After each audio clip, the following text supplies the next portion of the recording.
Spanning 12 chapters, this story traces the rise, dominance, and eventual unraveling of the British Empire across centuries of power, ambition, and transformation. The phase that eventually gave rise to what became known as the British Empire unfolded across an extended period marked by gradual developments rather than deliberate planning. A transformation that reveals its significance primarily when examined from a later vantage point, while appearing uncertain and directionless to those who lived through it. England at this juncture existed as a territory with modest population numbers, a constrained foundation for economic activity, and governing institutions oriented predominantly toward matters arising within its own boundaries, presenting a marked contrast to the more formidable monarchies scattered across the European mainland. The concerns occupying the attention of those who held authority centered on safeguarding territorial integrity, ensuring stability within the realm, and managing the delicate relationships among regional powers, whose influence remained substantial. As the medieval era drew toward its conclusion, the manner in which England organized its governance continued to bear the imprint of feudal arrangements. Authority vested in the crown existed in a state of ongoing adjustment with the landed estates and customary rights claimed by aristocratic families. This configuration created obstacles for centralized decision-making when speed and resolution were required, yet it simultaneously placed limits on the potential for power to be exercised without constraint or predictability. What developed from these circumstances was a framework for political organization that operated with deliberation rather than efficiency, but avoided complete disintegration into isolated fragments. Such a framework established the earliest layers of institutional behavior that would eventually leave their mark on administrative practices throughout the empire that was yet to come. When considering economic conditions, the productive activities taking place across England during these years remained rooted primarily in the cultivation of land. Territory itself functioned as the dominant reservoir of accumulated wealth and the principal determinant of political standing. The majority of items produced served purposes within immediate localities, while commerce extending beyond regional boundaries occurred with limited frequency and inconsistent regularity. The commercial relationships England maintained with territories across the European continent experienced repeated interruptions stemming from armed conflicts, strained diplomatic relations, and the practical challenges inherent in moving goods across distances. These recurring disruptions encouraged the development of an economic orientation that looked inward and proceeded with notable caution. The geographical reality of England's position as an island brought with it a combination of limitations and certain forms of advantage. The lack of borders shared with neighboring powers on land diminished the requirement to support a permanent military force of substantial size, while simultaneously rendering the character of potential threats arriving from across the water less immediately apparent. Over an extended duration, the surrounding waters were understood primarily as a protective barrier affording security. This understanding exerted considerable influence on the manner in which questions of defense were approached. Throughout this era, the waters encircling England had not yet been reimagined as a space offering opportunities for the exercise of influence through deliberate and organized effort. In the settlements and towns situated along England's shores, engagement with maritime conditions remained largely restricted to the harvesting of fish and modest exchanges of goods. Communities organized around harbor facilities operated as points of commercial activity serving their surrounding regions.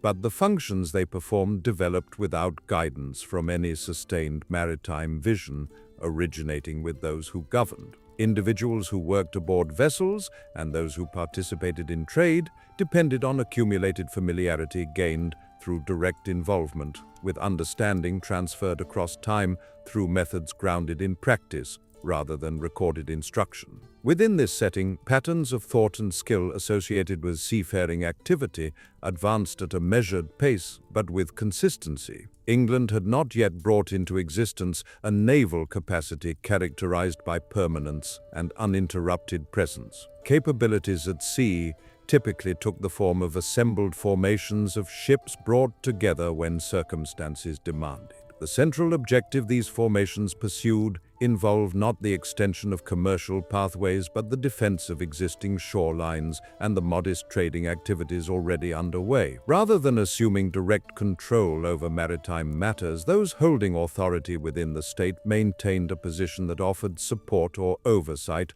only when particular situations arose. This approach, characterized by distance, served as an early manifestation of an attitude that would later experience profound transformation. The distribution of authority among different elements within England's political arrangements indirectly influenced the nature of its connection to the sea. The state of equilibrium maintained among the monarchy, landed families of elevated status, and the assemblies beginning to take shape as sources of counsel operated as an inherent check against undertakings of substantial scale and elevated risk. Ventures directed toward territories beyond the realm, carrying with them considerable expense and outcomes difficult to predict, failed to generate significant appeal for a considerable span of time. England therefore maintained an approach toward exploration and territorial extension that proceeded with greater reserve than that adopted by certain other powers across Europe. Events of a political and military character unfolding on the landmass of continental Europe periodically exposed England to conditions of insecurity. Conflicts arising from competition for dominance disrupted the country's established commercial ties, while simultaneously cultivating heightened attention to developments originating from external sources. As these patterns repeated, the sea acquired enhanced significance that extended beyond its function as a defensive boundary to encompass its utility as a medium for movement and exchange. This expanding significance had not yet coalesced into an organized approach and persisted primarily as a heightened consciousness driven by practical necessity.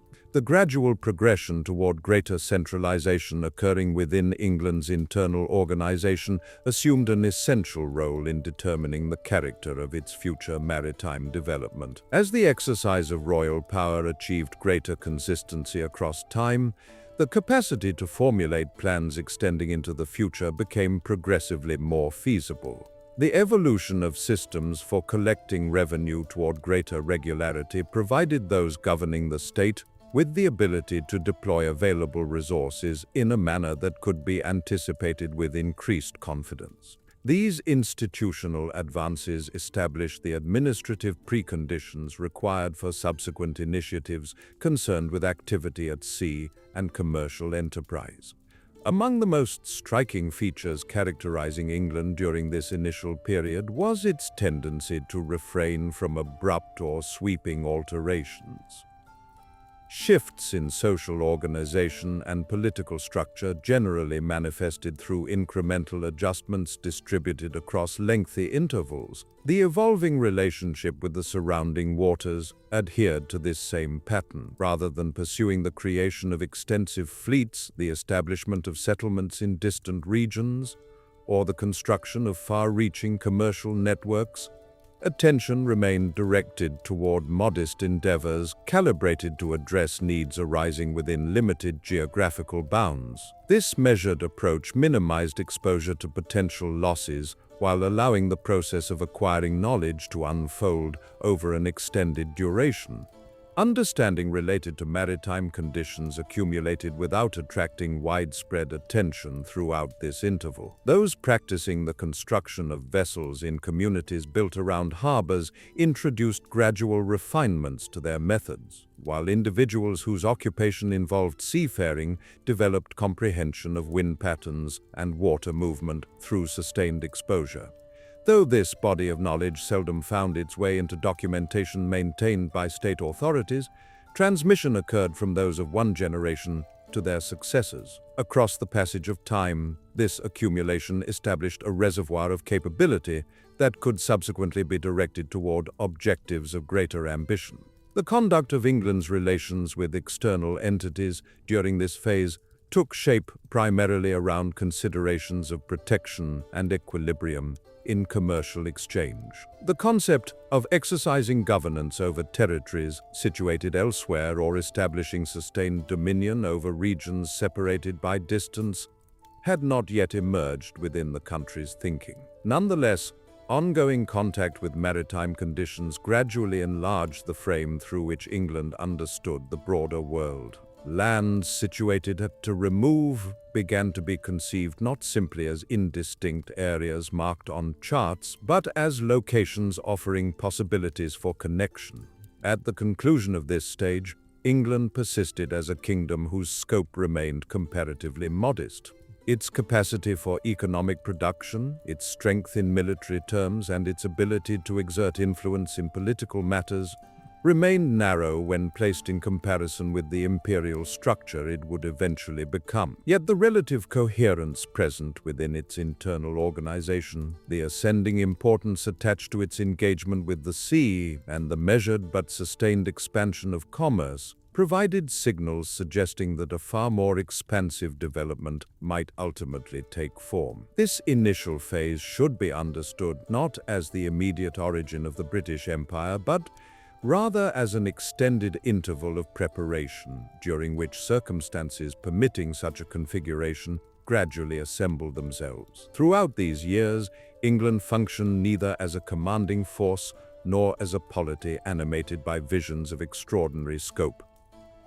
The sea, however, had ceased to serve merely as a surrounding feature and was assuming a position that would, across the unfolding of time, acquire mounting significance. This dawning recognition constituted the initial movement in a sequence that would silently yet irreversibly reshape the direction of England's development throughout the centuries that followed. Bolum, too, the interval that might be identified as the second stage in the formation of the British Empire, covers an extensive temporal span throughout which England incrementally directed its attention toward regions lying beyond its established boundaries. Though this reorientation proceeded through measures that remained cautious, lacking in coordination, and marked by frequent reluctance, England, during this interval, had not yet adopted an identity as a significant force in overseas domains, nor did it advance assertions to such effect. Instead, it maintained the status of a watchful entity that monitored occurrences taking place across the European mainland and within the Atlantic sphere from a position of remove, characteristically responding after others had acted and persistently favoring avoidance of exposure to uncertainty. Consequently, the emergence of the British Empire took shape not through any dramatic advance or through the implementation of a deliberate design encompassing global ambitions, but through recognitions that arrived after considerable delay and through adjustments undertaken under conditions of necessity. The closing years of the 15th century and the opening decades of the 16th witnessed an era in which maritime endeavors throughout Europe experienced increasing intensity. The kingdoms of Spain and Portugal, operating with backing provided by their respective states, conducted voyages of discovery that revealed previously unknown pathways for commerce and initiated the creation of enduring establishments in territories situated across distant waters. Driven by considerations both of military advantage and religious conviction, these governing powers converted the process of exploration into a mechanism serving state objectives in direct fashion. England, in contrast, preserved a posture of detachment and restraint towards these unfolding developments across an extended duration.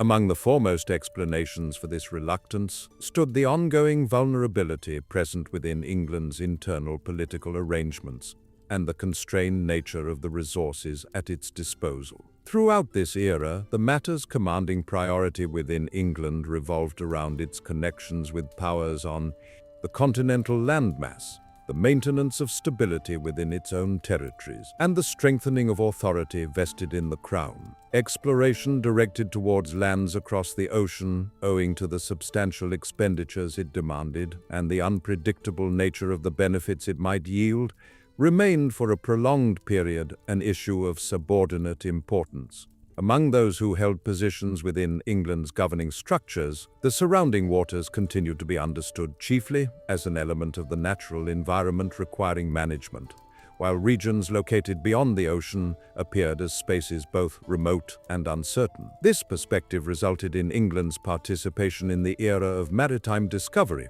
occurring with greater lateness and more limited scope than that of certain competing powers. England, however, did not remain in a condition of complete inactivity. Voyages of modest scale, organized not through direct leadership from the state but through the initiative of individual entrepreneurs and those engaged in commerce, began to appear during these years. These expeditions concerned themselves less with arriving at particular geographical points than with investigating opportunities that might exist for commercial activity. Sailors from England navigated along routes already charted by explorers representing Spanish and Portuguese interests, seeking to grasp the range of possibilities presented by this world that was beginning to expand. During this interval, a significant differentiation took form that would subsequently influence the essential character of the British Empire. England commenced evaluating exploration not through the framework of military subjugation, but through consideration of commercial advantage. Rather than pursuing the direct seizure of land, the state identified involvement in trade and incorporation into networks already functioning as a course of action, carrying less risk. This outlook established the basis for the more indirect and adaptable organizational form that would come to define British territorial extension in periods that followed. The tardiness with which England entered the era of maritime discovery also placed it in a position where learning from the experiences of rival powers became necessary. The administrative complications encountered by Spain and Portugal, the financial burdens associated with maintaining governance over territories separated by great distances, and the difficulties inherent in protecting holdings situated overseas, all received careful observation from England. This extended period of watching and analyzing contributed to England's eventual selection of alternative approaches. This developing awareness did not, however, immediately consolidate into a coherent plan of action, but instead gathered gradually as an expanding accumulation of practical understanding. During these years, the contacts England established with regions beyond its shores possessed characteristics that were predominantly temporary. Facilities created for the purposes of trade frequently encountered obstacles in their development towards settlements of lasting duration. Challenges arising from the logistics of supply, the presence of illness, difficulties in achieving adjustment to conditions prevailing locally, and insufficient provision of support from state institutions rendered numerous such undertakings brief in their existence. This pattern revealed that England had not yet cultivated the institutional capabilities necessary for maintaining possessions located overseas. These setbacks, however, did not function entirely as sources of discouragement, but rather produced insights that would inform endeavors undertaken at later times. Another feature worthy of attention in England's conduct throughout this period involved the intentional distribution of risk across multiple ventures. Rather than concentrating commitment upon a single expedition of major proportions or upon a unified project of comprehensive scope, the state allowed the pursuit of numerous undertakings of limited scale, guided by different individuals acting as entrepreneurs. This approach placed constraints upon the financial and political costs that might emerge from unsuccessful outcomes, while simultaneously enabling the gathering of information pertaining to varied geographical areas. The origins of the practical and adaptable methodology that the British Empire would later exhibit can be located within these measured and dispersed efforts. In the stages that arrived later within the era of maritime discovery, England began to perceive with greater clarity the economic possibilities inherent in the Atlantic world. The returns available through commercial exchange progressively attracted the interest of the state toward activity taking place overseas. This emerging interest, however, remained confined in its extent and remained largely bound to considerations of an economic nature. During this stage, England had not yet begun to pursue aims involving cultural or political extension. Worlds situated overseas were not conceived as territories requiring governance, but as entities potentially suitable for commercial partnership. Transformations occurring within the internal organization of England during this interval also carried significance. The relative enhancement of royal authority created conditions under which initiatives directed overseas could be situated within arrangements possessing greater organization. As mechanisms for revenue collection achieved increased predictability, those holding state power acquired the capacity to direct limited resources toward designated undertakings. These developments brought into existence the circumstances under which exploration began its gradual transition from enterprises conducted purely through individual initiative toward activities carried out with the awareness and sanction of the state. The position England occupied within the era of maritime discovery cannot be accurately characterized as that of an unmistakable initiator, nor as that of an entity remaining entirely passive in its observation. Rather, the country operated as a participant capable of adjustment, monitoring developments as they occurred, and advancing in small increments when situations demanded such movement. This maintained stance failed to produce substantial achievements measured across brief intervals. Yet, across extended duration, it constructed the underlying framework for a form of expansion possessing greater flexibility and capacity for continuation. The ability to adapt that the British Empire would later manifest found its roots in the experiences accumulated throughout this early interval. These initial encounters with the world lying beyond familiar shores also worked progressively to modify England's conception of its own nature. The constrained perspective accompanying the condition of existing as an island realm began to yield to a comprehension of the world characterized by broader scope. This transformation did not manifest as an abrupt alteration in collective thinking, but advanced through modest realizations that accumulated across generations, communicated through the revision of cartographic representations, through the examination of documents recording commercial activity, and through the accounts offered by individuals whose occupation involved seafaring. Upon reaching the conclusion of this phase, England remained in a condition short of constituting an overseas empire. The notion of the British Empire had not yet achieved the status of a clearly delineated or publicly declared objective. The country had, however, begun to encounter, in terms of practical experience, that the world possessed dimensions extending well beyond the confines of Europe alone. Contacts established with overseas regions expanded the boundaries of England's economic and political awareness, while at the same time introducing categories of risk and obligation previously unfamiliar. This period constitutes not the immediate commencement of the British Empire, but rather the threshold of mental orientation and institutional development that rendered such a structure achievable. During this stage, England had not yet attained the status of a commanding power, but the prospect of such attainment had begun to register as a tangible possibility for the first time.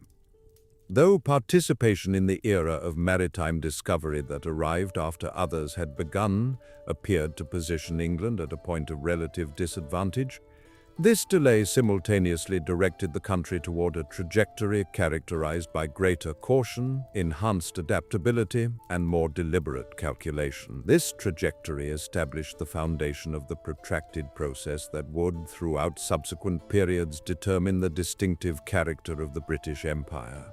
The third phase within the developmental trajectory of the British Empire encompasses an extended period throughout which overseas extension ceased to consist of transient contacts and scattered initiatives. beginning instead to assume placement within a framework characterized by greater permanence and institutional organization. This phase represents a temporal span in which England had not yet adopted an explicit and direct assertion of imperial standing, yet commenced recognizing the necessity for structures possessing greater regularity to ensure the continuity of economic interests. This emerging recognition proved decisive in shaping the model of trade-based expansion that would come to define the essential character of the British Empire.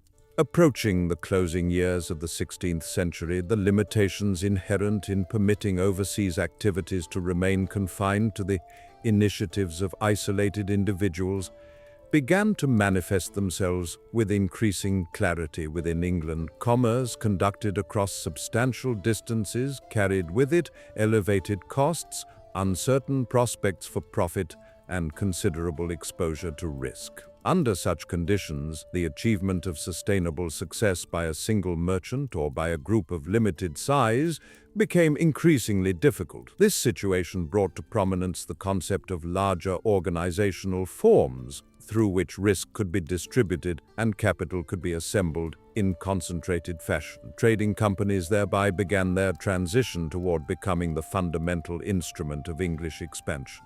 The trading companies established during this interval were not merely economic institutions in the contemporary sense of that designation. Through privileges granted by the state, these companies obtained monopolistic control over commercial activity within designated regions. These privileges furnished the companies not only with economic advantages, but simultaneously transformed them into entities possessing quasi-public characteristics. The approach to indirect governance that the British Empire would demonstrate throughout subsequent periods appears with clarity within this early corporate model. The state, rather than engaging in direct administration, conferred authority, maintained oversight, and intervened when circumstances required such action. The East India Company, founded in the year 1600 approximately, stands among the most conspicuous examples of this organizational form. The establishment of this company signifies the commencement of a new era in England's relationship with the world situated beyond its shores. The company initially operated with the sole objective of conducting trade. Its purpose centered upon rendering the commerce in spices, textiles, and other commodities of value secure and regular in character. This economic objective, however, gradually brought with it responsibilities of an administrative and military nature.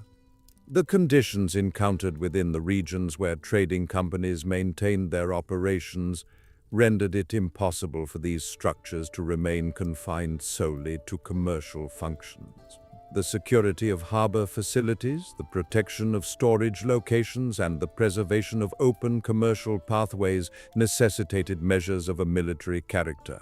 These military measures in turn required support through administrative arrangements. Trading companies thereby began gradually to assume functions associated with local governance. This process established the foundation for the British Empire's construction of dominance through step-by-step institutionalization rather than through direct conquest.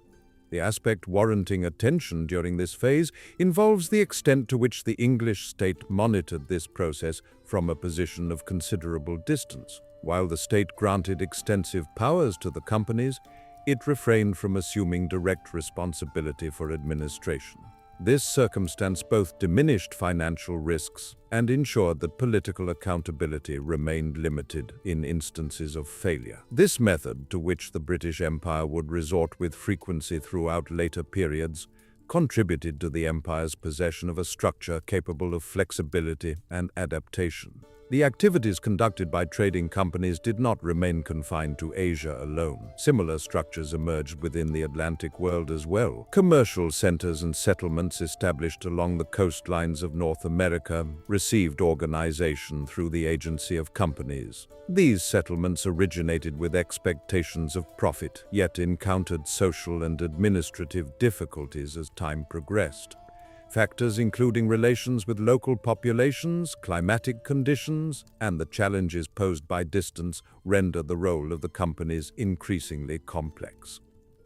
The manner in which the British Empire pursued expansion during this period, though appearing fragmented and irregular in character, possessed an underlying logic that grew progressively clearer. The objective involved obtaining the highest achievable economic return at the lowest possible cost. For this reason, companies did not approach each region through identical methods. In certain locations, activities remained limited to commerce alone, while in other regions, settlements of lasting duration were established. This flexibility prevented English expansion from adhering to a uniform model. The operations conducted by trading companies began to exert influence upon England's internal structure as well. Revenue obtained from overseas trade introduced new dynamism into the country's economic system. Port cities experienced growth, shipbuilding advanced in sophistication, and financial instruments achieved wider distribution. This economic transformation prepared significant groundwork for the path England would follow toward industrialization in future times. This change, however, did not manifest as a sudden elevation in prosperity, but rather occurred as growth that proceeded slowly and by degrees. Throughout this period, the relationship between companies and the state took shape upon a foundation of mutual dependence. Companies required the legal and military protection furnished by the state. The state in turn expanded its global influence through the revenue generated by companies and the overseas presence they provided. This reciprocal relationship grew more complex across time, and its boundaries became increasingly indistinct. The question of at what point companies ceased to function as private enterprises and became extensions of the state failed to find a definitive answer during this period. Across the duration of the 17th century, this model achieved progressively wider application. England continued to maintain presence within the overseas world through the medium of companies rather than through the establishment of direct dominance. This approach provided stability measured across brief intervals, while simultaneously introducing new difficulties over extended duration. The manner in which companies achieved adaptation to local conditions occasionally led to conflicts and crises of governance. Even these crises, however, failed to bring the expansion process of the British Empire to complete cessation, but instead contributed to the accumulation of administrative experience. Trading companies became not merely economic structures, but centers for the production of knowledge as well. Cartographic representations received updates, reports underwent preparation, and information concerning distant regions was gathered with regularity. This accumulation of knowledge altered the manner in which England perceived the world. Remote geographical areas ceased to exist as abstract and uncertain domains, beginning instead to be viewed as regions possessing economic potential and susceptible to governance. This mental transformation constituted a precondition for the British Empire's eventual transition toward a more direct approach to administration in future periods.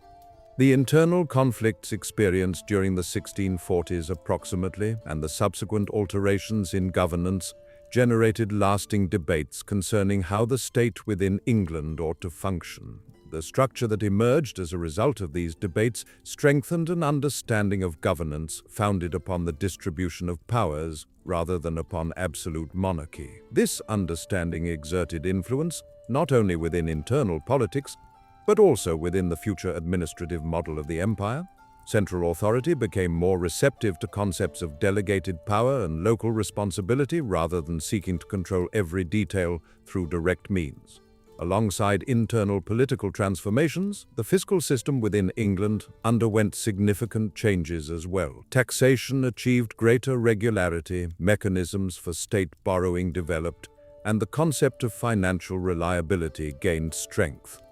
These developments made it possible for the state to allocate resources toward projects extending across long durations. Overseas commerce and defensive activities ceased to remain dependent solely upon short-term gain, beginning instead to be addressed within a broader framework of fiscal planning. The foundation for the British Empire's capacity to establish administrative and military structures of large scale in future periods was laid during this interval. During this phase, the relationship between parliament and commercial circles also strengthened in noteworthy fashion. Merchants and financial constituencies acquired greater influence over state policies. This influence directly shaped the manner in which the empire pursued expansion. Rather than conquest and military extension, the protection of trade, the security of markets, and the continuity of economic interests assumed prominence. The expansion model of the British Empire, founded upon economic logic, became further entrenched through this internal political balance. England's internal transformations manifested themselves within the legal system as well. The more precise definition of property rights, the increased binding character of contracts, and the strengthening of legal predictability enhanced the appeal of activities conducted overseas. Investors and companies became capable of calculating their risks with greater accuracy. This situation enabled trading companies to formulate plans of longer duration and supported the institutional continuity of the British Empire. The redefinition of the relationship between state and religion during this period also played a significant role. The partial limitation of political influence exercised by religious institutions contributed to governance, assuming a more secular and pragmatic orientation. This pragmatism became palpable in distinct fashion within relationships established with the overseas world. England adopted an approach founded upon order and interest, rather than upon ideological or religious propagation. This posture enabled the empire to establish more flexible relationships with different cultures. The relative increase in internal political stability also altered England's perspective toward the external world. The state began to regard overseas activities not as temporary ventures but as spheres of interest extending across long durations. This perspective, however, remained characterized by caution. The objective of the British Empire during this phase involved not rapid and extensive conquests, but the preservation of existing holdings and their gradual strengthening. This approach maintained direct connection with the preservation of equilibria within internal politics. During this period, the concept of public opinion within England also began gradually to acquire importance. The proliferation of printed materials led to greater circulation of information concerning overseas trade and discoveries. This flow of information enabled the idea of empire to become more visible across different segments of society. This visibility, however, took the form of acceptance, mixed with curiosity and caution, rather than enthusiastic support. Another consequence of internal political transformations involved the state becoming more resilient in the face of crises. Changes in governance and internal conflicts no longer resulted in the state becoming entirely non-functional. This resilience possessed critical importance in terms of the continuity of overseas holdings. The British Empire thereby avoided complete loss of its external presence despite difficulties experienced internally. During this phase, England remained not yet the most powerful state in the world, and the idea of the British Empire had not yet crystallized into a project possessing clearly defined boundaries. The relative stability secured within internal structures, however, made possible the continuation of overseas expansion in more conscious and controlled fashion. The relationship among the state, companies, and parliament became one of the fundamental elements determining the administrative logic of the empire. Upon reaching the conclusion of this section, the British Empire emerged as a structure that had gained strength not solely through commercial networks but equally through internal political and institutional transformations. Overseas expansion had ceased to constitute the sum of accidental initiatives, beginning its transformation into a process aligned with the general interests of the state. This process formed the solid foundation that would make possible the empire's expansion into broader territories throughout subsequent sections. The internal political transformations experienced by England during this period also carried the character of preparation against difficulties the empire would encounter in the future. Elements such as the distribution of authority, institutional flexibility, and fiscal discipline would become among the fundamental reasons underlying the longevity of the British Empire. The empire rising upon this foundation would, in the following phase, begin to assume a far more visible presence within the Atlantic world and across overseas territories. The fifth phase in the development of the British Empire encompasses an extended period throughout which overseas presence began to take shape not solely through commercial points and transient contacts, but through settlements of more lasting duration and social structures possessing greater permanence. This phase acquires definition particularly through developments occurring within the Atlantic world and represents a transformation in the character of English expansion that proceeded silently yet penetrated deeply. England during this period remained not yet an absolute power measured on a global scale, yet the concept of permanence in overseas domains emerged for the first time with such clarity. Beginning with the opening half of the 17th century, the Atlantic Ocean commenced its transformation for the British Empire from merely a line of transportation into a domain possessing economic and administrative dimensions. The earliest English settlements established along the coastlines of North America took form initially with commercial expectations and populations of limited size. These settlements assumed more regular character beginning in 1607 approximately and transformed across time from temporary commercial centers into communities of lasting character. This transformation, however, constituted a process imposed by local conditions and necessities rather than resulting from a planned colonial policy. Economic expectations played a decisive role in shaping English presence within the Atlantic world. Agricultural products, sources of raw materials, and production oriented toward European markets stood among the fundamental reasons for the existence of these settlements. The approach adopted by the British Empire during this period oriented itself toward transforming colonies into economic units capable of sustaining themselves. This objective led to the governance structures of colonies possessing relative flexibility. While the central state outlined the general framework, daily administration remained largely delegated to local authorities.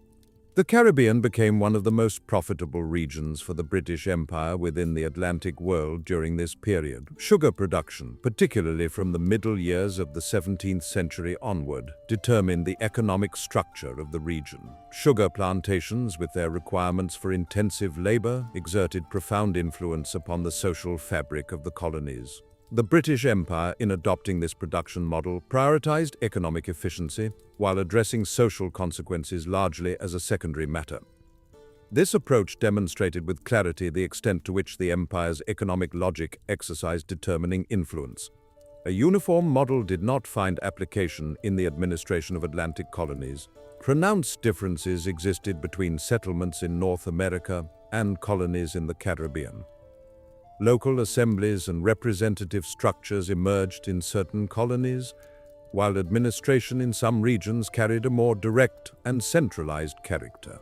This diversity served as an indicator of the British Empire's capacity for adaptation to different conditions. Simultaneously, it prepared the groundwork for governance difficulties that would emerge in future periods. The commercial networks established within the Atlantic world during this interval progressively strengthened the connection between England and the colonies. Maritime trade not only transported goods but also enabled the circulation of information, people, and administrative practices. Port cities became the centers of these networks, and England's maritime capacity developed to a significant degree throughout this process.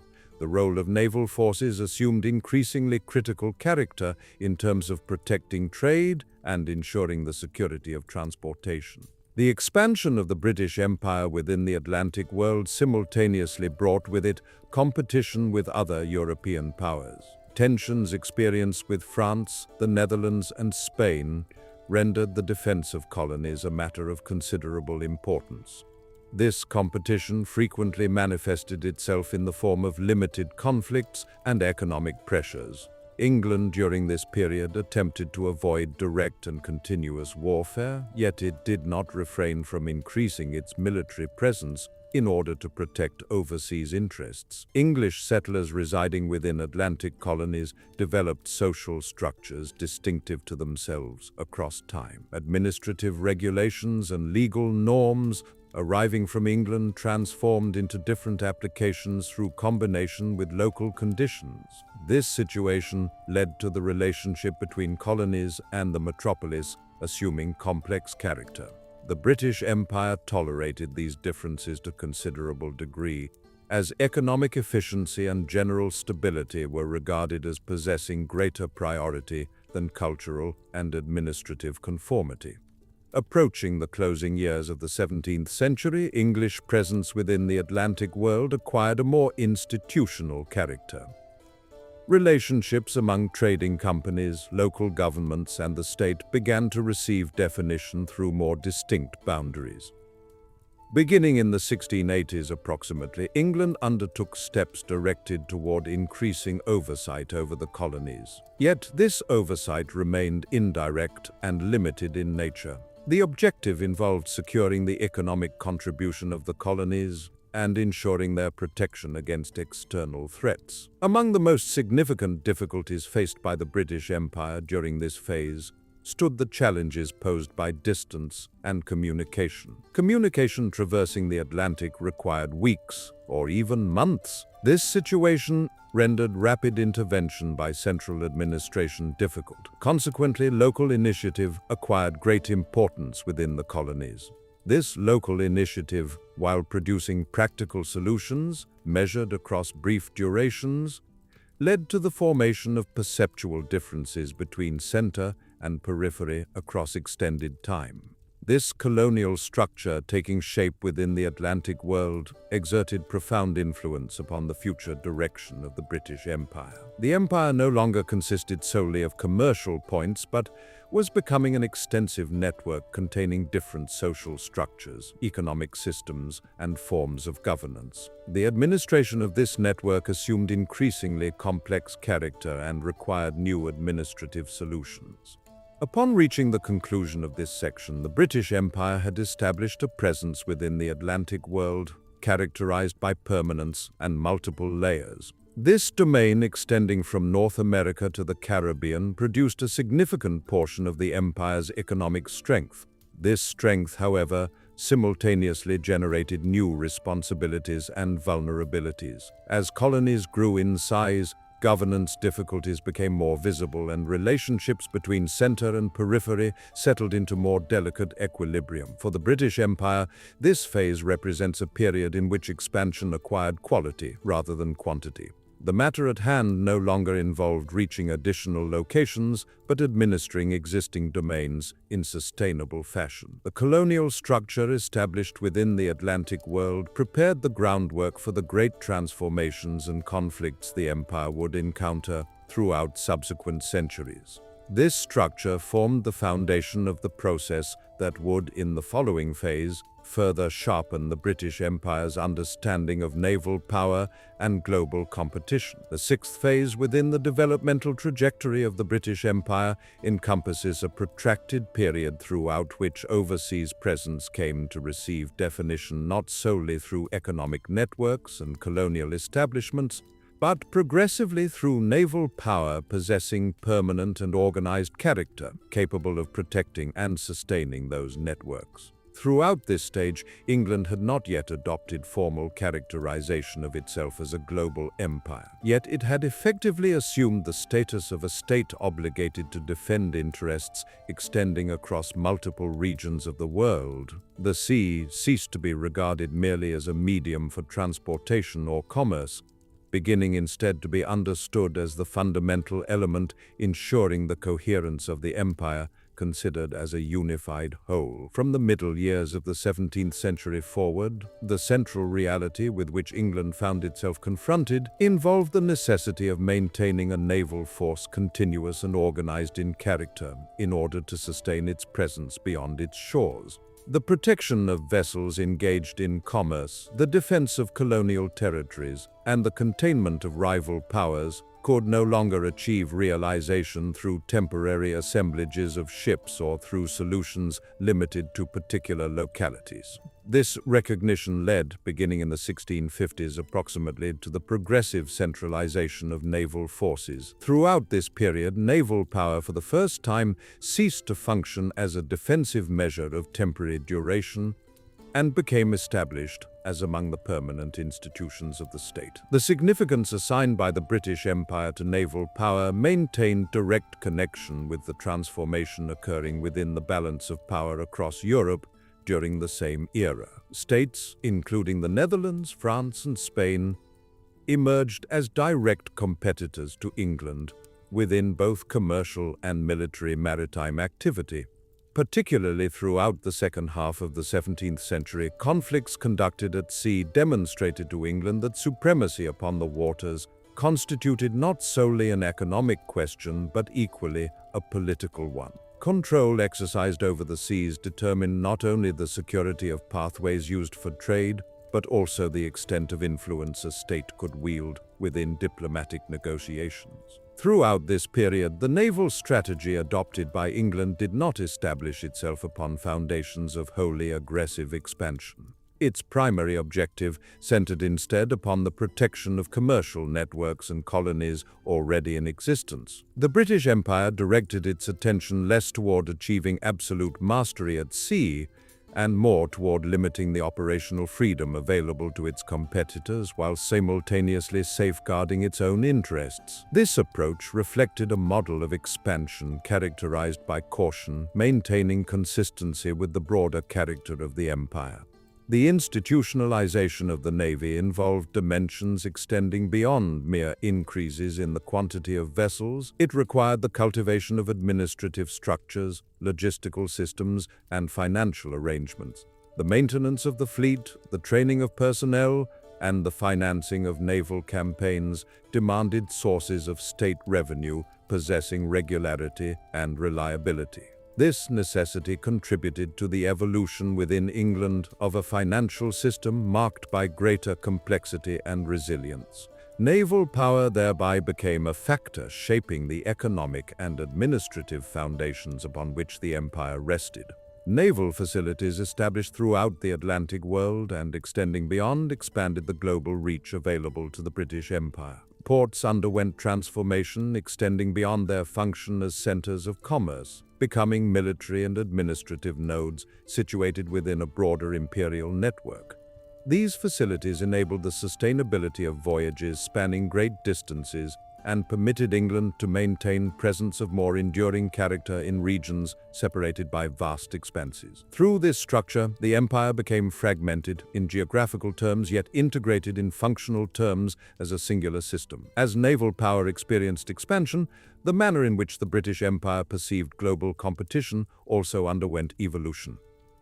Rival states were no longer encountered solely within the boundaries of Europe, but across varied regions distributed throughout the world. This reality introduced greater complexity into the foreign policy of the empire.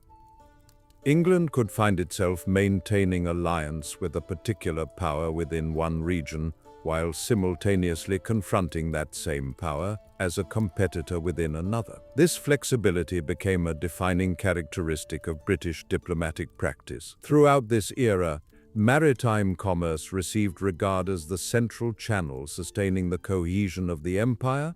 Disruptions affecting trade produced not only losses of an economic nature but also vulnerabilities of a political character.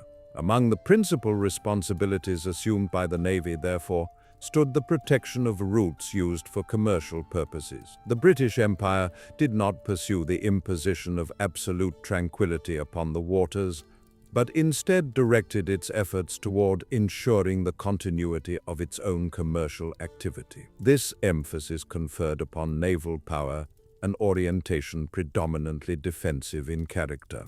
Approaching the opening years of the 18th century, England began to deploy its naval power in manner possessing greater deliberation and systematic organization. The Navy established itself as an active presence not solely during intervals of warfare but equally throughout periods characterized by peace. Patrols, inspections conducted at ports, and demonstrations serving diplomatic purposes rendered the global presence of the British Empire both visible and sustained. During this stage, naval power operated as an instrument of pressure that remained quiet in character yet constant in application. The strengthening of naval power also exerted influence upon the internal structure of the British Empire.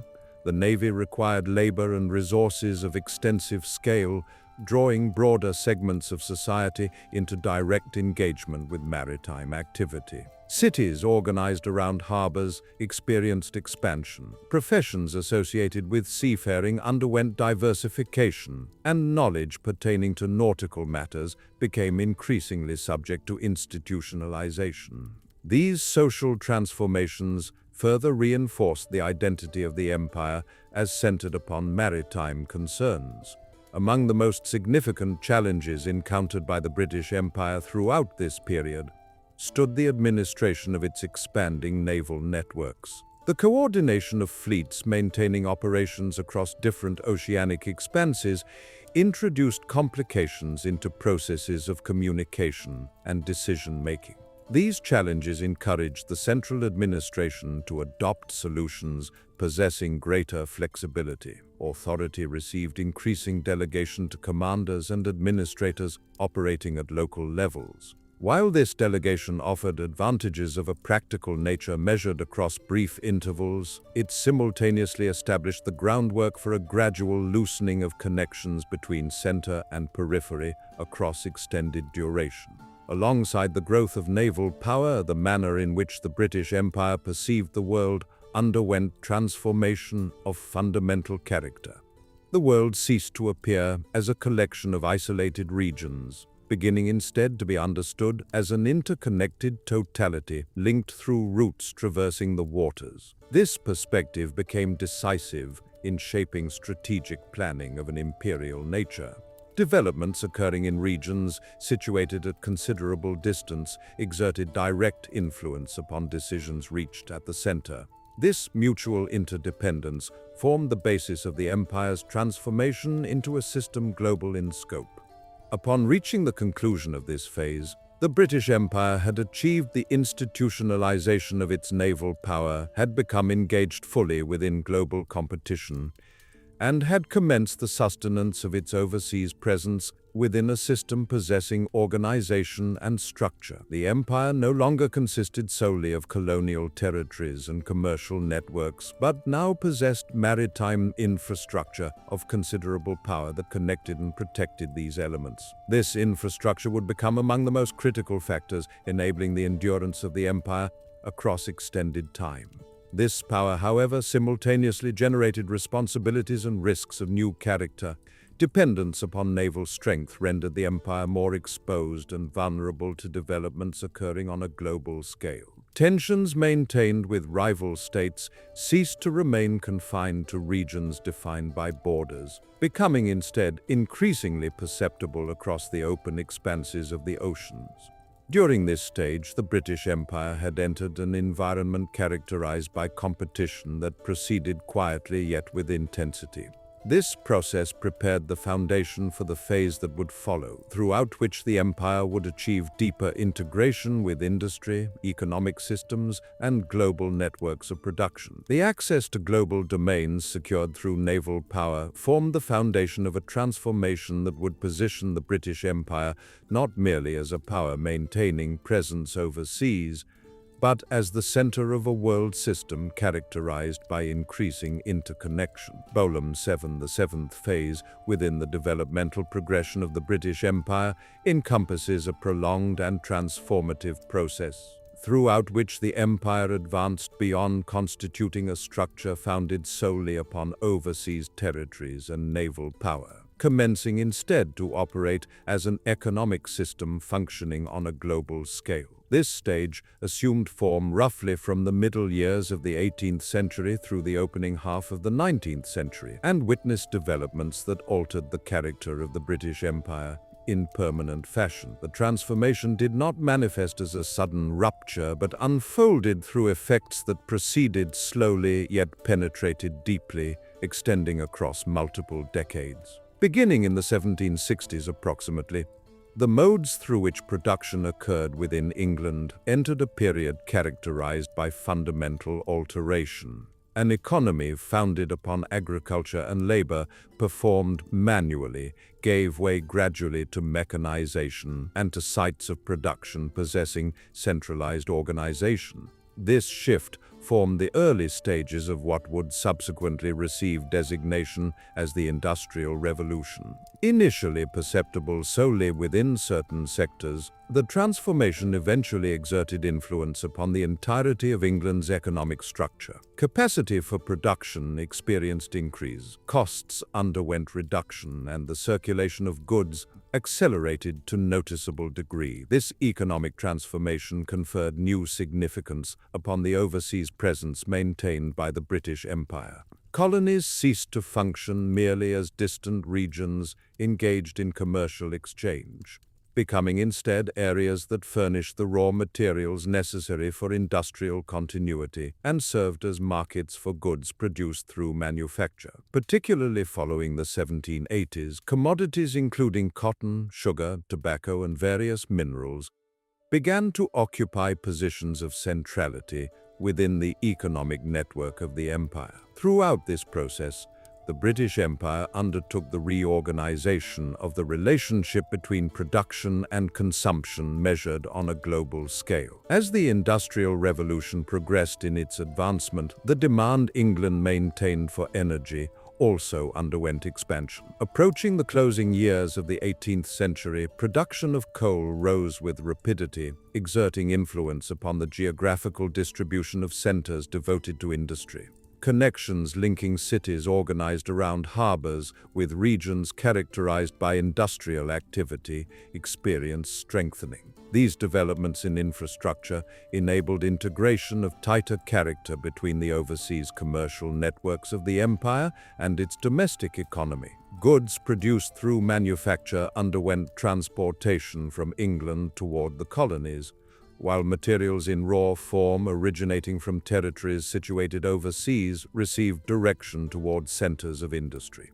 Throughout this era, the role fulfilled by the colonies received more clearly defined delineation. From the opening years of the 19th century forward, certain colonies underwent organization primarily as centers devoted to the production of raw materials, while others operated as markets for consumption of goods manufactured within Britain. This division of labor shaped the economic logic governing the empire. It simultaneously, however, increased inequalities present among colonies and led to the development of local economies characterized by increasingly one-sided orientation. The British Empire evaluated these outcomes largely within a framework emphasizing economic efficiency.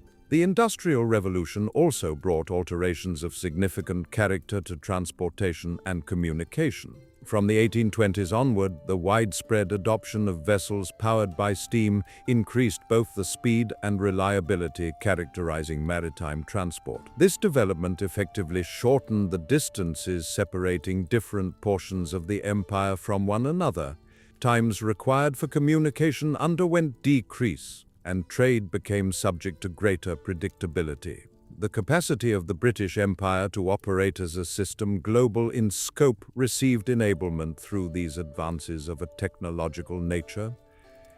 Throughout this period, the administration governing the empire introduced reforms of legal and administrative character directed toward supporting economic growth. Liberalization of trade, regulations pertaining to customs, and improvements affecting the environment for investment became elements occupying central positions within state policy.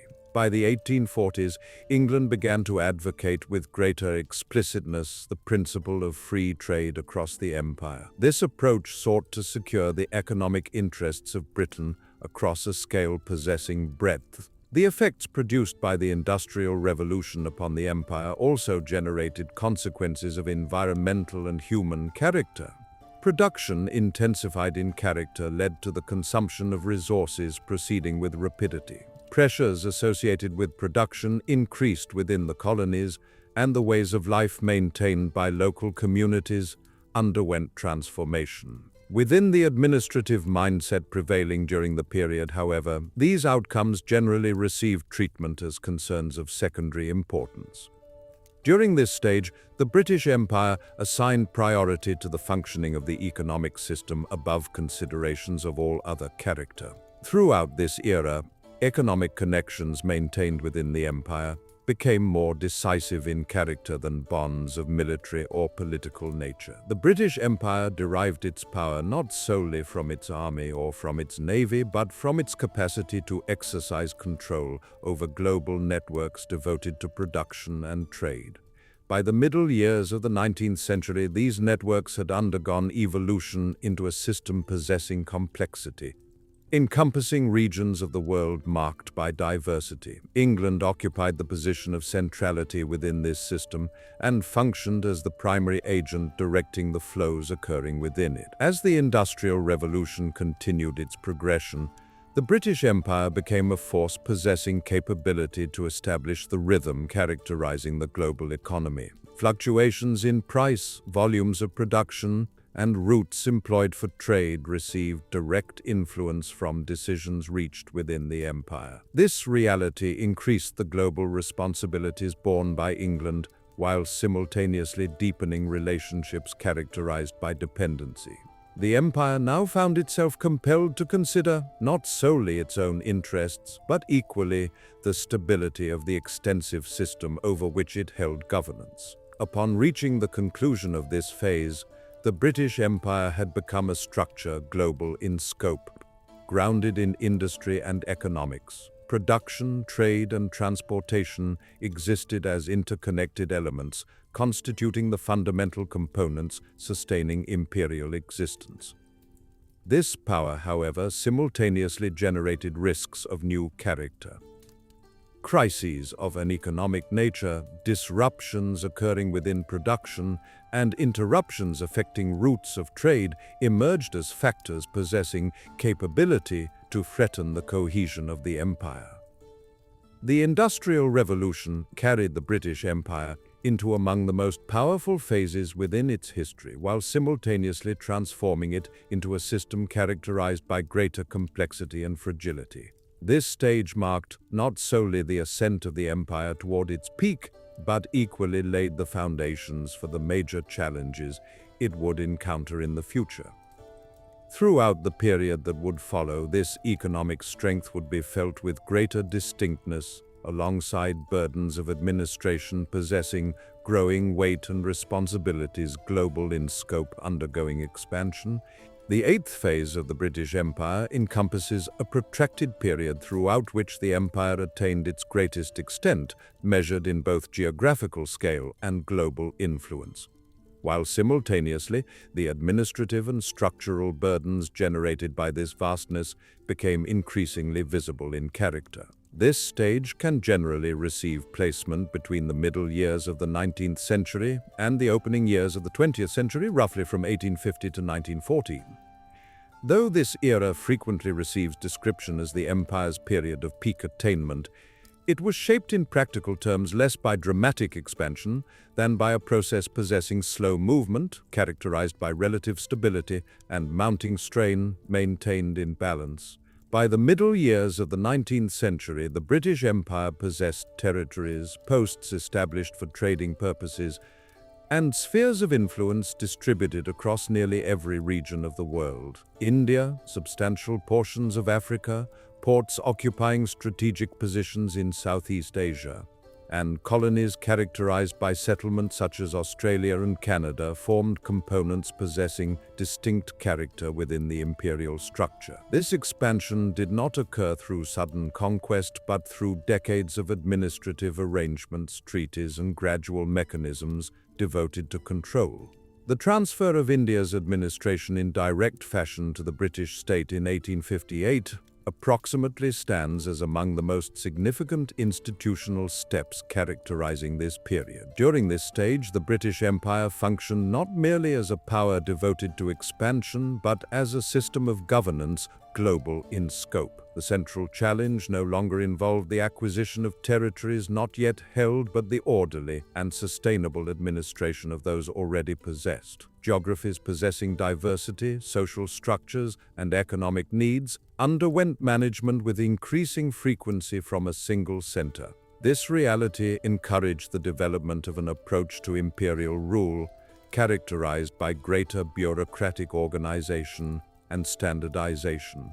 Throughout the second half of the 19th century, the administrative structure of the British Empire became noticeably layered in character. Colonies received differentiation according to status, with certain regions receiving governance in direct fashion and others undergoing administration through arrangements possessing semi-autonomous character.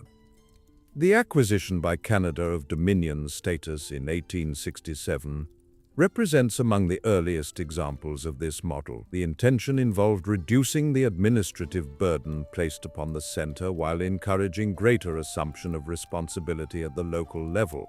This flexibility, however, simultaneously introduced challenges of new character in maintaining cohesion across the extent of the empire. Throughout this period, the global influence wielded by the British Empire extended beyond domains of military and economic power into realms of legal and administrative character. Legal principles associated with Britain received application across different regions in forms subjected to adaptation. Commercial law, concepts pertaining to property, and procedures of an administrative nature created a framework possessing shared characteristics across spaces of vast imperial extent. This promoted greater predictability within economic activity, yet simultaneously generated tensions between rules possessing centralized character and customs of local origin. Beginning in the 1870s approximately, the role fulfilled by the British Empire as a guarantor of global order became more pronounced in character. The security of routes traversing the seas, the continuity of trade, and stability of a political nature emerged as priorities occupying central positions.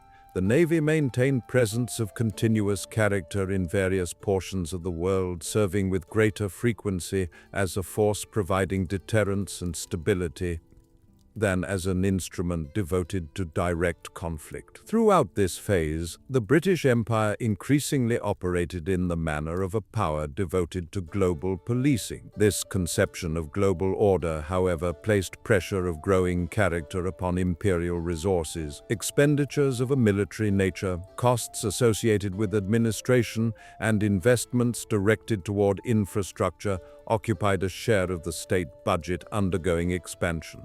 By the 1880s, the costs accompanying imperial governance had risen to noticeable degree. Economic growth offset this burden in temporary fashion, yet questions concerning sustainability measured across extended duration began to emerge at the surface. Throughout this period, British expansion occurring within Africa experienced acceleration, particularly following the Berlin Conference conducted during 1884 through 1885. Boundaries within Africa received determination largely among European powers. Britain directed its focus towards securing regions possessing strategic character and routes employed for trade. Administration within Africa relied with frequency upon indirect rule, preserving structures of local character while retaining ultimate authority within British governance. While this approach offered efficiency in administration measured across brief intervals, it produced consequences of complex social character across extended time.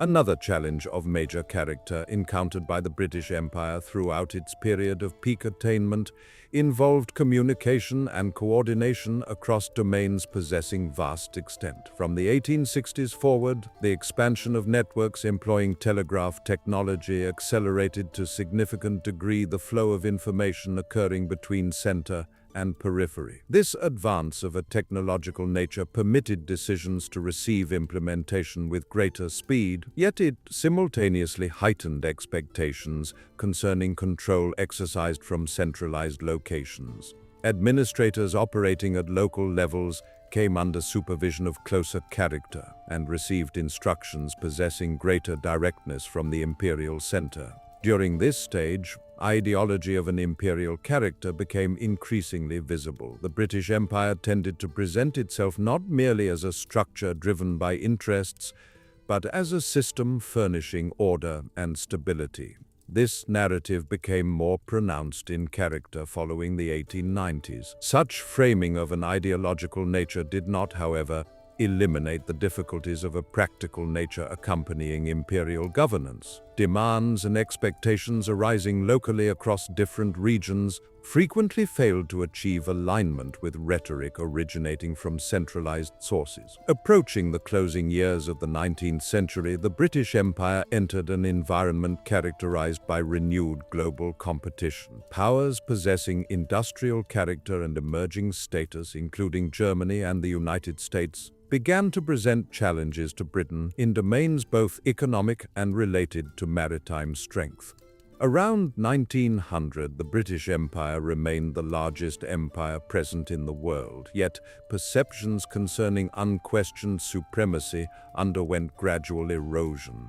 This shift compelled adoption of an approach to strategic planning characterized by greater caution and calculation. Throughout this period, colonies within the empire characterized by settlement increasingly pursued greater autonomy of a political nature.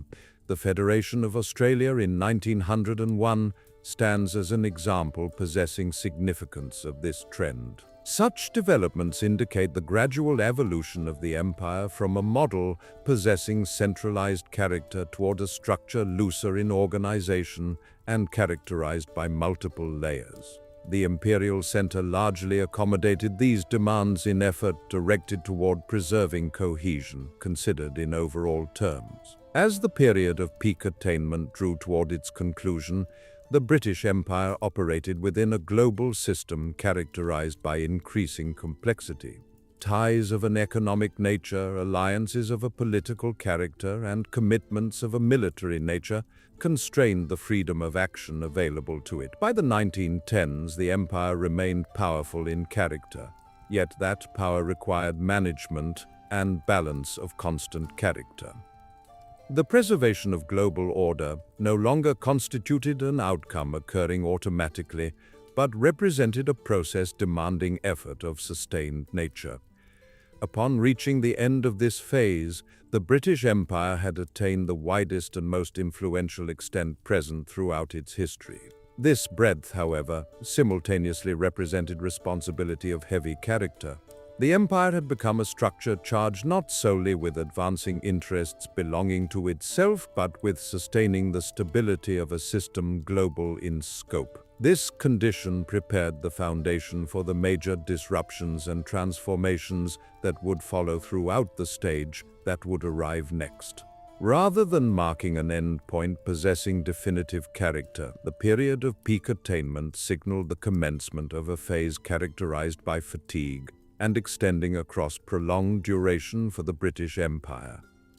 The outward appearance suggesting strength and stability could not achieve full concealment of the structural tensions accumulating beneath the surface. These tensions would soon assume more apparent character alongside the conflicts of large-scale character that would emerge at a level encompassing the globe.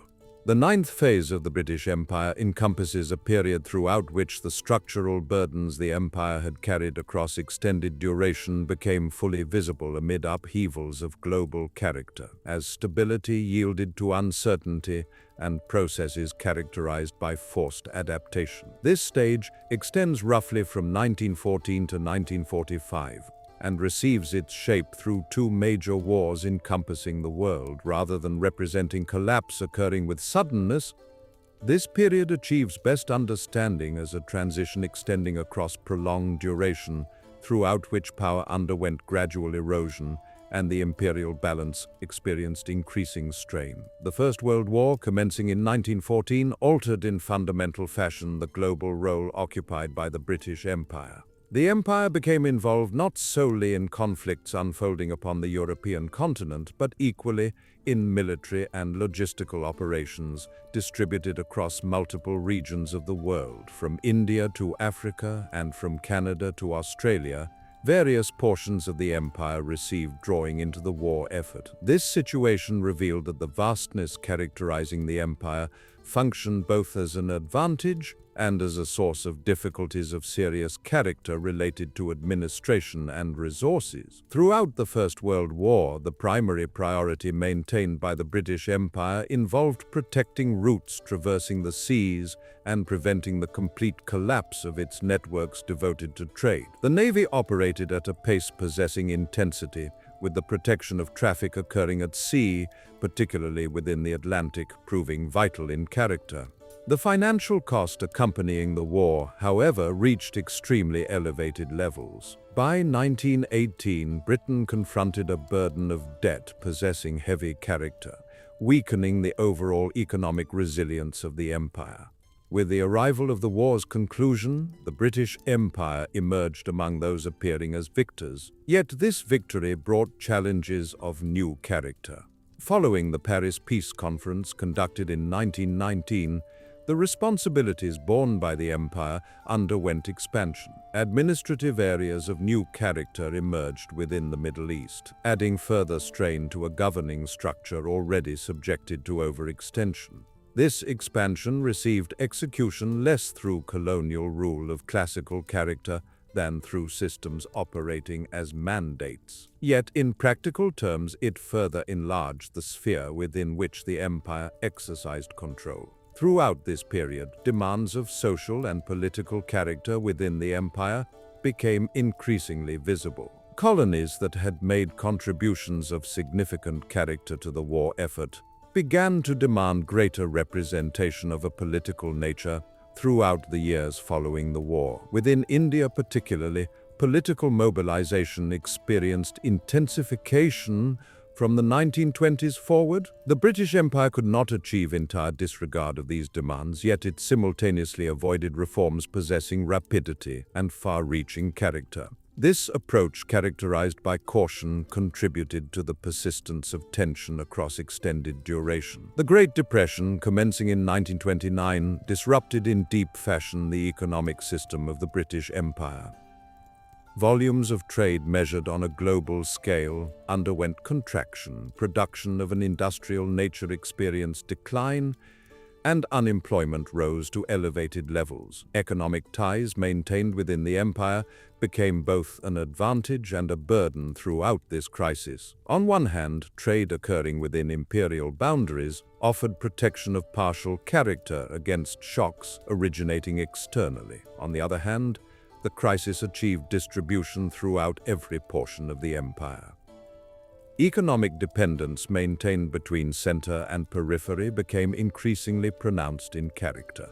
Throughout the 1930s, the British Empire pursued maintenance of a balance characterized by fragility between economic recovery and stability of a political nature. During this interval, expenditures devoted to defense began to rise once again. Tensions of growing character within Europe compelled Britain to undertake preparation for another conflict of major scale. The exhaustion remaining from the First World War and constraints of an economic nature that persisted, however, placed limitations upon these preparations. The empire found itself forced to manage its resources with caution of great character. The Second World War, commencing in 1939, carried consequences of even more severe character for the British Empire than those produced by the First World War. The conflict placed strain of immense character upon both the military and economic capacities of the empire. Britain became dependent to a heavy degree upon manpower and resources drawn from its territories situated overseas. This dependence rendered clear that the central power of the empire no longer possessed sufficiency on its own. Throughout the Second World War, the distribution of roles within the empire became more pronounced in character. Dominions, including Canada, Australia, and New Zealand, participated with active character in the war effort, and these contributions strengthened their confidence of a political nature. By the opening years of the 1940s, relations of power within the empire began to shift in quiet fashion. The imperial center remained influential in character, yet public perceptions concerning absolute authority experienced weakening. As the war progressed in its unfolding, the British Empire grew increasingly reliant upon support of economic and military character originating from the United States. Programs providing aid, implemented from 1941 forward, proved crucial to the ability of Britain to continue the war, yet they simultaneously signaled a balance of power undergoing change on a global scale. Throughout this period, the British Empire remained an actor of major character, yet it no longer constituted the sole force exercising determination within affairs of global scope. When the war attained its conclusion in 1945, the British Empire existed in a state characterized by military exhaustion and economic weakening. The conflict had strained to a severe degree the administrative capacity of the empire and brought structural problems long subjected to postponement into conditions of openness. Movements pursuing independence within the colonies could no longer receive dismissal as unrest of temporary character. The empire lacked both the resources and the legitimacy of a political nature required to suppress these demands. The outcome, possessing most significant character throughout this period, involved the transformation of the role occupied by the British Empire within the global order. Rather than functioning as a force that established and maintained stability of global character, the empire became an actor seeking to achieve adaptation to a world system in emergence. The international institutions and alliances formed throughout the era following the war constrained the freedom of action available to the empire. Affairs of global character no longer remained subject to control exercised by a single empire. Upon reaching the end of this phase, the British Empire had experienced the upheavals possessing most profound character throughout its history. Two wars encompassing the world had eroded its capacities of military, economic, and administrative character, exposing with clarity the limits characterizing imperial power. This did not signify an end occurring with abruptness, but rather the beginning of a process characterized by slower movement, greater control, and ultimate unavoidability in its transformative character. The ninth phase represents not simply a period throughout which the British Empire experienced loss of power, but a time throughout which it became increasingly apparent that such power no longer possessed sustainable character. This recognition laid the foundation for the accelerated dissolution and restructuring that would unfold throughout the stage arriving next. The 10th phase of the British Empire encompasses a prolonged and complex process throughout which the global structure constructed across centuries began to dissolve in manner possessing irreversible character, and throughout which both the material and intellectual foundations of the empire underwent steady erosion. This period generally extends from 1945 to the closing years of the 1960s and represents a transitional phase throughout which the empire effectively attained its conclusion through administrative decisions of everyday character, constraints of an economic nature, and acceptance of a political character. Rather than constituting a rupture occurring with abruptness, this phase assumes form as a process characterized by slowness yet continuity in its character of retreat. The year 1945, marking the conclusion of the Second World War, represents not merely the ending of a conflict of military character for the British Empire, but equally a turning point at which the limits characterizing imperial capacity became unmistakably clear. The war had exhausted to a large degree the economic resources of Britain, worn down its infrastructure devoted to industry, and placed public finances under a burden of debt possessing heavy character that would prove difficult to sustain across many years. Under these conditions, governing territories situated overseas and possessing vast extent with the same intensity no longer constituted an objective possessing viable character. Priorities maintained by the state increasingly underwent shifting away from the administration of lands situated at distance toward reconstruction of economic and social character at home. Among the central realities with which the British Empire found itself confronted throughout this period stood the recognition that military power alone no longer possessed sufficiency to sustain rule of imperial character. The manpower and resources drawn from the colonies throughout the war had demonstrated the extent to which the central structure of the empire had become dependent upon these regions. Throughout the period following the war, this dependency underwent transformation into pressure operating in the opposite direction. Colonies began to demand representation of greater political character and the right to self-determination in return for the roles they had fulfilled throughout the war. These demands had attained a point at which they could no longer receive management through reforms of limited character. Among the most decisive developments occurring within the empire's process of dissolution stood the independence of India in 1947. India constituted a pillar of central character within the empire, not solely in terms of population and territory, but equally with regard to administrative experience and contribution of an economic nature. Consequently, the loss of India created a void of profound character within the imperial structure. This event demonstrated with clarity that the process of disintegration would not remain confined to colonies of peripheral character, and that the core foundations of the empire could no longer receive preservation. The independence of India also established a precedent for British administration. Demands of similar character experienced acceleration within other portions of South Asia. Between 1948 and 1950, the direct influence wielded by Britain within Asia declined to a marked degree. Within certain regions, withdrawal occurred through negotiations possessing planned character, while within others, it occurred through transitions characterized by haste and painful character. The overall trend, nevertheless, possessed clarity. The British Empire was abandoning in systematic fashion the model characterized by direct rule. Within Africa, the process of dissolution unfolded with greater slowness and in manner possessing greater fragmentation. From the opening years of the 1950s forward, levels of political awareness and organization increased within African colonies. British administration experimented with strategies possessing different character within these regions. Within certain colonies, autonomy of gradual character received introduction through cooperation maintained with elites of local origin, while within others, governance received maintenance through an approach more rigid and centralized in character.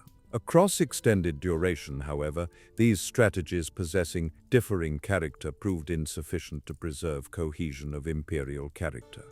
The independence of Ghana in 1957 frequently receives regard as a starting point, possessing symbolic character for the dissolution of British rule occurring within Africa. This development rendered clear that the presence maintained by the British Empire upon the continent did not possess permanent character. Throughout the years that followed, processes of similar character experienced acceleration across Africa. Throughout this period, Britain increasingly favored withdrawal, characterized by control, and administrations possessing transitional character over resistance of military character to movements pursuing independence. This preference reflected both pressure of international character and realities of an economic nature. During this stage, the disintegration of the empire signified not solely a transformation of political character, but equally one of administrative and intellectual character.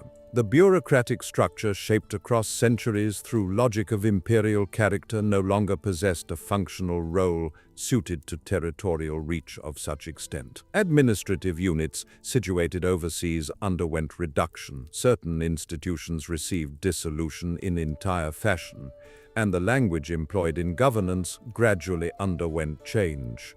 By the middle years of the 1950s, the apparatus of the British state began to shift away from administration of imperial character toward priorities centered upon governance of national character.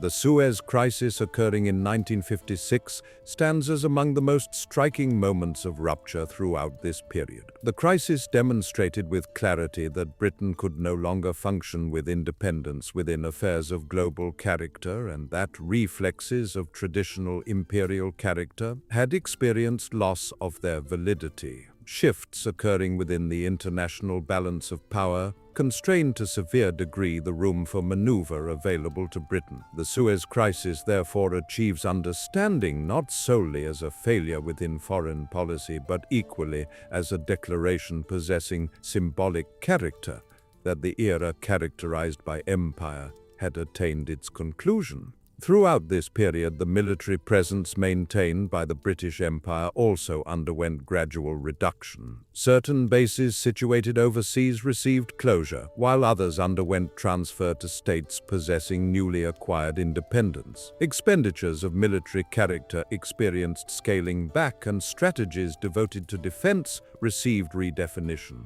By the 1960s, the global military role occupied by Britain had undergone narrowing to considerable degree when compared to its presence of imperial character possessing widespread distribution. This development illustrates that the process of dissolution possessed character not solely political but equally military and logistical in nature. From a perspective of economic character, the disintegration of the empire brought both losses and adaptation characterized by forced character for Britain. As relationships of trade possessing one-sided character with the colonies attained their conclusion, Britain found itself operating within a global market characterized by greater competition and possessing more egalitarian character. Economic ties maintained with former colonies did not disappear in entire fashion, yet they no longer received structuring within a hierarchy of imperial character, and instead continued through trade of international character and diplomacy. This transformation required restructuring of significant character within the British economy. The dissolution of ideology of imperial character throughout this phase also warrants attention.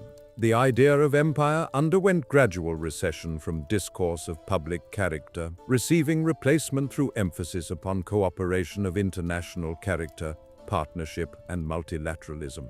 Britain increasingly defined itself not as an empire of global character, but as an actor possessing influence, yet characterized by limitation within the international system. This shift of intellectual character underscores that the process of dissolution possessed character not solely external but equally deeply internal. Upon reaching the conclusion of this phase, the British Empire had dissolved in effective and largely complete fashion. A portion of significant character among its territories situated overseas had acquired independence. Rule of direct character had attained its ending, and the concept of empire had experienced loss of its relevance of practical character. This dissolution did not, however, constitute a break of absolute character. Connections formerly maintained continued to exist in forms subjected to alteration through channels of cultural, economic, and diplomatic character. The 10th phase represents not a single moment characterized by collapse, but a period extending across prolonged duration, throughout which the empire gradually underwent dispersal and attempts received undertaking to manage that dispersal. Throughout this process, the empire did not simply experience loss of power, but came to accept that such power no longer possessed sustainable character. This acceptance laid the foundation for the transformation that would shape the manner in which Britain positioned itself within the world of post-imperial character throughout the phase that would follow. The 11th phase of the British Empire refers to a prolonged and multi-layered process that examines the manner in which the void remaining after the effective conclusion of the empire received address, and the manner in which Britain pursued redefinition of itself within the post-imperial world through instruments of specific character and within limits possessing clarity. This period extends roughly from the closing years of the 1960s to the 1990s and encompasses a time throughout which the idea of empire no longer occupies the center of politics conducted on a daily basis.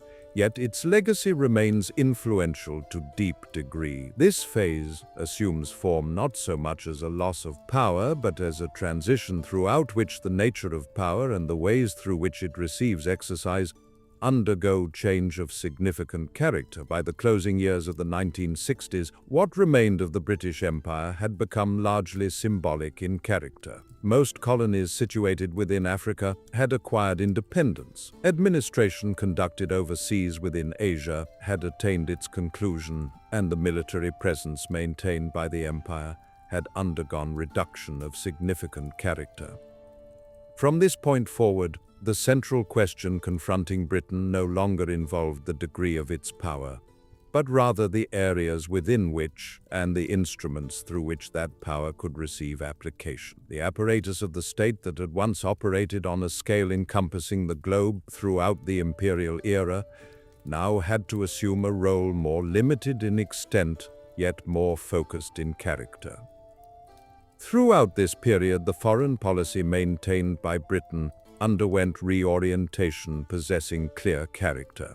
The decision to join the European Economic Community in 1973 stands as among the most concrete indicators of this shift. Britain pursued adaptation of economic and political relationships that had received shaping across extended duration through global imperial networks to a framework possessing greater centering upon Europe. This step constituted an element of key character within the effort undertaken by Britain to reposition itself throughout the post-imperial era. The process of adaptation, however, proved difficult in character, unfolding with tensions of significant political and social character. Among the principal challenges with which Britain found itself confronted throughout the post-imperial period stood the restructuring of its economic system. The relationships of trade possessing privileged character and flows of resources that had characterized the imperial era no longer remained available. The 1970s became a decade characterized by economic instability of pronounced character for Britain. Industrial production undergoing decline, unemployment experiencing rise, and global competition intensifying in character came to dominate the agenda of domestic political character. These pressures of economic character rendered clear the extent of complexity and demand characterizing the processes of adjustment occurring in the post-imperial period. Relations maintained with former colonies did not disappear throughout this period, but instead underwent reshaping within a framework of new character. The Commonwealth emerged as among the principal platforms through which these relationships received maintenance throughout the post-imperial era. While this structure involved no control of direct political character, it permitted historical ties, engagement of diplomatic character, and interaction of cultural character to continue. Through the Commonwealth, Britain pursued avoidance of becoming entirely irrelevant within the space formerly characterized by imperial presence. Another dimension possessing importance throughout the post-imperial period involved the redefinition of the military and strategic role occupied by Britain. The decision announced in 1968 to withdraw from regions situated east of Suez signaled with clarity the limitation of commitments of military character maintained overseas. This decision represented an acknowledgement that the reflexes of global military character belonging to the imperial era no longer possessed sustainable character. From this point forward, Britain increasingly selected employment of its military power within alliances and frameworks devoted to collective defense. Within this context, membership maintained within NATO became central in character to the security policy of Britain throughout the post-imperial era. Rather than functioning with independence as an empire of global character, Britain embraced participation within mechanisms devoted to collective security. This approach directed itself both toward limiting costs of military character and toward strengthening legitimacy of international character. It equally reflected an acceptance of broader character that power throughout the post-imperial era would receive sharing and would undergo constraint. Throughout this period, the global role occupied by Britain increasingly underwent concentration upon diplomacy, finance, and influence of cultural character. By the 1980s, London had strengthened its position as among the world's leading centers devoted to finance. This development permitted networks of trade inherited from the imperial era to receive reactivation in a form possessing different character. Control of direct territorial character yielded to influence exercised through flows of capital and regulation of financial character. The role occupied by Britain within the global system thereby became more abstract in character, yet it remained substantial. The social dimension characterizing the post-imperial era also warrants attention. Migration originating from former colonies toward Britain experienced acceleration from the 1950s forward and reshaped to a significant degree the demographic structure of the country throughout the 1970s and 1980s. This development demonstrates that the legacy of empire continued to receive feeling not solely within foreign policy but equally within domestic society. Britain found itself compelled to undertake redefinition of its identity of post-imperial character within the context of a social structure characterized by increasing multicultural character. Throughout this period, the imperial past of Britain began to receive discussion in ways possessing new and more varied character within discourse of public character. Throughout the 1980s and 1990s, imperial history no longer received framing solely as a story characterized by achievement, but increasingly underwent examination as a legacy possessing complex and multifaceted character. These debates formed a portion of a reassessment of broader character concerning the manner in which Britain should position itself in historical terms. The empire no longer constituted a project possessing active character, but a period belonging to the past, requiring engagement of critical character. The role occupied by Britain within the international system throughout this phase became more limited in character yet more stable. Its capacity to undertake intervention within crises of global character underwent decline in comparison to the imperial era. Yet its influence of diplomatic character and experience of institutional character persisted. Rather than functioning as an architect of large-scale character devoted to global order, Britain increasingly assumed the role of a contributor to the functioning of a system already in existence. Upon reaching the conclusion of this phase, the structure that assumed replacement of the British Empire possesses clear distinction in character. Britain no longer constitutes an empire of global character, yet it has not withdrawn from the global system. It has become a state that exercises influence not through control of territorial character, but through diplomacy, finance, culture, and alliances. This transformation does not imply that the void remaining after the empire has received filling in entire fashion, yet it does indicate that a search for equilibrium possessing new and lasting character has assumed form.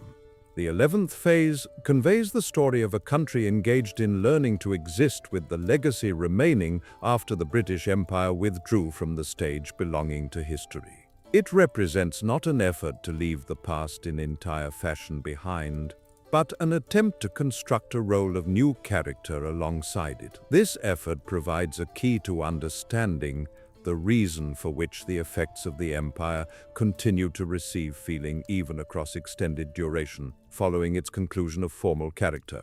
The 12th and final phase of the British Empire encompasses a prolonged and slowly unfolding process that examines the manner in which an empire no longer existing as a structure of political character continues to persist at levels of historical, institutional, and mental character. This phase cannot receive fixing to a beginning or conclusion date, possessing precise character, but rather achieves understanding generally as extending from the closing years of the 20th century to the present day. It represents a closing stage throughout which, despite the conclusion of formal character belonging to the empire, its effects continue to receive feeling, and the past continues to shape the world of contemporary character.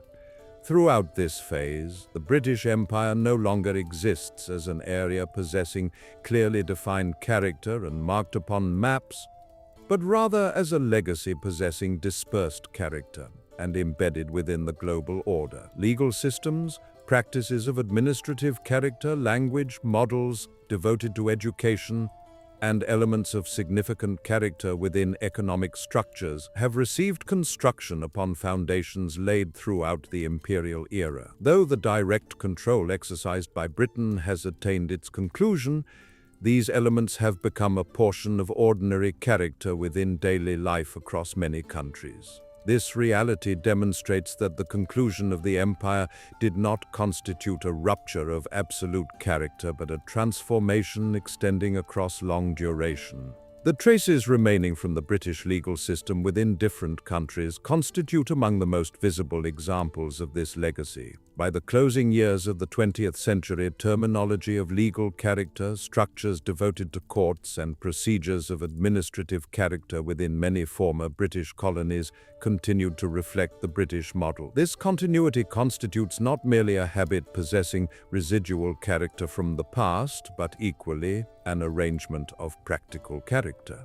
Administrative systems established throughout the imperial period did not undergo abandonment in entire fashion within many regions, but instead received adaptation and retention. Language constitutes another component of key character within this continuity.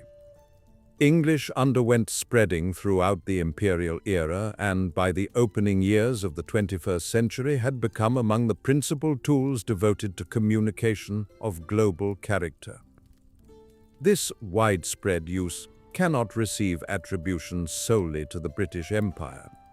The imperial period, however, played a role of decisive character in creating the infrastructure that enabled the global circulation of the language. Today, English frequently receives use not as an expression of power of political character, but as a means of communication possessing practical character. This transformation illustrates the manner in which the legacy of imperial character has undergone reshaping across time. During this stage, Britain itself must equally engage in learning to exist with the legacy of imperial character. The imperial period had constituted across extended duration a component of central character within national identity. With the conclusion of the empire, however, that identity required redefinition. From the 1990s forward, debates of academic and public character within Britain concerning the past of imperial character increased to a significant degree. These discussions tend to advance beyond both glorification lacking critical character and rejection of outright character, adopting instead an approach possessing greater complexity and multidimensional character. Throughout the post-imperial era, the international role occupied by Britain receives shaping largely through historical experience and memory of institutional character. Britain frequently functions as a mediator, regulator, or actor, providing support within affairs of global character. This role differs to marked degree from the approach characterized by direct intervention belonging to the imperial period. By the opening years of the 21st century, the influence wielded by Britain occupies a framework more limited in character, yet equally more predictable. Throughout this phase, the structure designated as the Commonwealth also retains importance of symbolic character. Bringing together portions of the former empire, this organization does not constitute a union of direct political character. Yet it continues to serve as a space within which historical ties persist. Through meetings, activities of cultural character, and engagement of diplomatic character, relationships of post-imperial character receive maintenance within an order possessing certain character. This structure demonstrates that the past has not undergone erasure, but rather received adaptation to conditions of new character. The legacy of the British Empire equally receives feeling in indirect fashion within the global economy.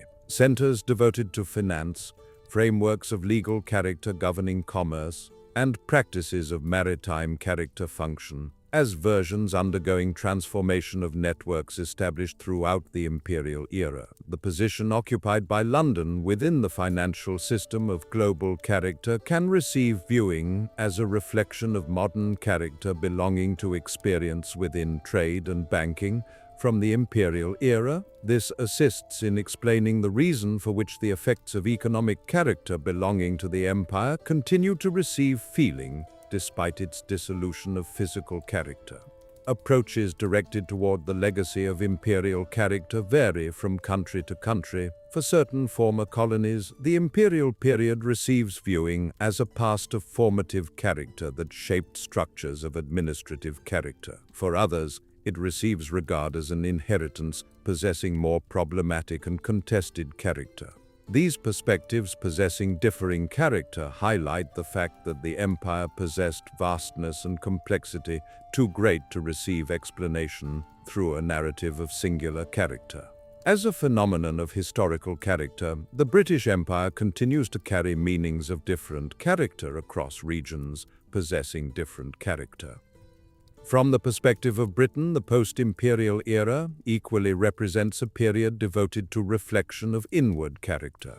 Within education, production of cultural character, and discourse of public character, the past of imperial character has increasingly undergone examination through a lens possessing critical and analytical character. From the 2000s forward, it has become more common to undertake assessment of this past, not solely in terms of achievements, but equally through its consequences extending across long duration.